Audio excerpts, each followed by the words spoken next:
भारत को जंगी जुनून के बायस मार्केटों में 83 अरब डॉलर का नुकसान उठाना पड़ा। राफेल समेत 5 तैयारों की तबाही से 963 मिलियन डॉलर से ज्यादा खसारा अलग हुआ है।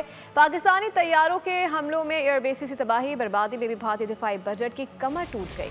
मोदी सरकार और गोदी मीडिया का जंगी मिसएडवेंचर भारत पर बहुत भारी पड़ गया। बरतानवी खबरसां इदारे रॉयटर्स के मुताबिक जंगी सूरत हाल से भारतीय मार्केटों में खौफ हरास छाया। 13 में से 12 अहम मार्केट सेक्टर्स रेड लाइट पर बंद हुए। सरमायाकारों के हाथों के तोते उड़ गए। 83 अरब डॉलर का नुकसान हो गया। दूसरी जानिब पाकिस्तान के जाबाजों ने भारत के राफेल समेत 5 तैयारे मार गिराए, जिससे मोदी सरकार के 963 मिलियन डॉलर से जायद डूब गए। ये 271 अरब भारतीय रुपए से जायद रकम बनती है। और पाकिस्तानी तैयारों ने जो तबाही भारत में फेरी, उसके नुकसान का भारी तखमीना अलग है।